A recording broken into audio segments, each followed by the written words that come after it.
Quel rapport entre Iran की ça लड़कियां अब डर नहीं रही Mais et je pense ça? que la plus grande des erreurs aujourd'hui, c'est de chercher par la voie militaire à faire un changement de régime en Iran. Mais ce Et que dit ça? la République islamique aujourd'hui, c'est de dire mais comment pouvez-vous aujourd'hui nous faire le grief de ne pas respecter nos obligations en acceptant ce principe de l'impunité?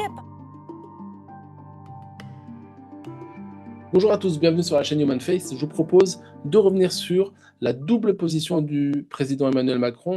On l'a entendu dire à plusieurs reprises qu'Israël avait besoin de se défendre, qu'il était dans une situation compliquée face à des ennemis qui étaient en train de constituer une arme nucléaire. Et de l'autre côté, il dit non, non, surtout de ne pas faire tomber le régime des Mollahs. Donc là, on est vraiment face à une incohérence apparente. En réalité, je vais essayer de vous dire pourquoi est-ce qu'il tient ce double discours à travers une analyse de sociologie de l'action. Je vous propose, pour ceux qui le veulent, de vous abonner à la chaîne et on écoute tout de suite le président Macron. Nous sommes attentifs à la sécurité d'Israël. Nous reconnaissons le droit d'Israël de se défendre, mais comme une démocratie. Nous sommes à ses côtés quand elle lutte contre les groupes terroristes. Mais jamais nous ne partageons les actions de déstabilisation régionale. C'est pourquoi depuis octobre 2023, la France appelle à un cessez-le-feu à Gaza. Et c'est pourquoi j'ai dit, nous ne voulons pas un Iran qui se dote de l'arme nucléaire ou qui ait ses capacités balistiques. Mais je pense que la plus grande des erreurs aujourd'hui, c'est de chercher par la voie militaire à faire un changement de régime en Iran. En fait, le double discours d'Emmanuel Macron, il est très clair. D'une part, il tient la position officielle de la France, qui a toujours été la même, à savoir qu'Israël a le droit de se défendre et que finalement, ils sont face à une menace aujourd'hui qui est nucléaire. Et en gros, on reconnaît. Ce point de vue-là, on reconnaît. Maintenant, là où il discute, c'est pas sur la finalité, c'est sur les moyens. Il dit non, non, les moyens engagés par Israël ne sont pas les bons. Il faut engager des moyens qui vont dans le sens de ceux qui sont proposés par l'ONU, c'est-à-dire la discussion. Le problème, c'est que la discussion n'a jamais été une voie de solution avec les Iraniens, avec les mollahs iraniens. Et donc, Israël a décidé à quelques semaines de la constitution de la bombe nucléaire, d'agir enfin et d'attaquer le régime des Mollahs. Et pour en finir avec ce régime des Mollahs, il faut donc le renverser de l'intérieur, et donc il faut, en dehors du fait de bombarder l'ensemble des sites nucléaires iraniens, il va falloir aussi que le régime tombe parce que les Mollahs ont beaucoup avancé et qui sont capables de déplacer leur uranium et de l'enrichir ailleurs, etc. Donc on ne peut pas simplement bombarder et repartir. Ça ne me paraît pas être une solution suffisante. Et d'ailleurs, il semblerait qu'Israël veuille vraiment amener les Mollahs à tomber.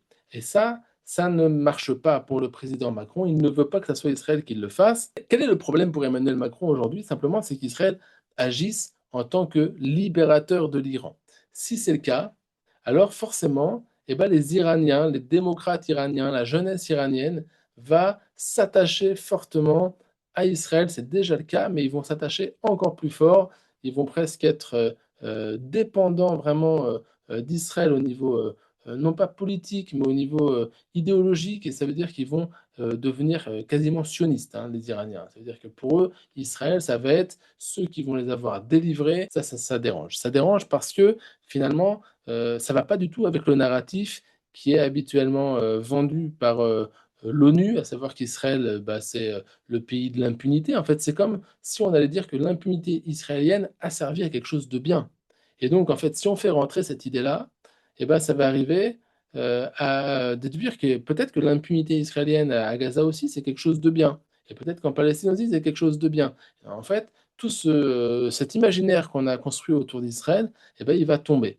Et ça dérange Macron parce que c'est quelqu'un qui veut absolument qu'on reconnaisse la Palestine le plus rapidement possible. Et il sait que les Iraniens seront contre la reconnaissance de la Palestine parce que finalement, l'Iran des Mollahs, c'est celle qui a amené le Hamas à faire ce qu'il a fait, c'est aussi celle qui a fourni des armes au Hezbollah, au Hamas, aux Houthis.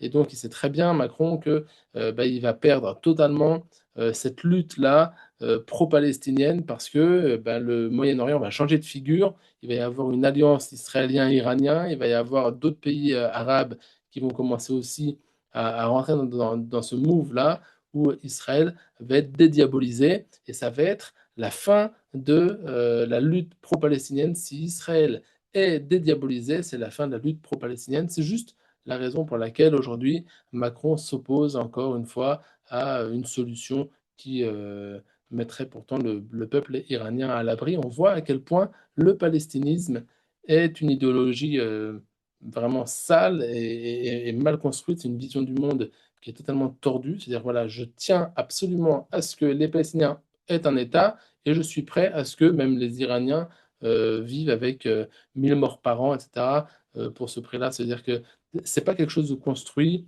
et qui donc peut mener le monde vers quelque chose de meilleur. À mon sens, ça peut que faire l'effet inverse. Donc voilà. Nous, on est démocrates et on souhaite effectivement, en tout cas, que les Iraniens puissent vivre en démocratie. Et après, pour le reste, ce sont d'autres questions. Il ne faut pas tout mélanger, Monsieur le Président. Voilà. Écoutez, je vous souhaite une bonne journée. J'espère que cette vidéo vous a plu. Si c'est le cas, laissez en tout cas vos commentaires pour me dire un petit peu ce que vous pensez de cette vidéo. Est-ce que vous êtes d'accord avec cette analyse ou pas? Vous n'êtes pas obligé d'être d'accord. Et je vous souhaite une bonne journée à tous. Merci, à bientôt, au revoir.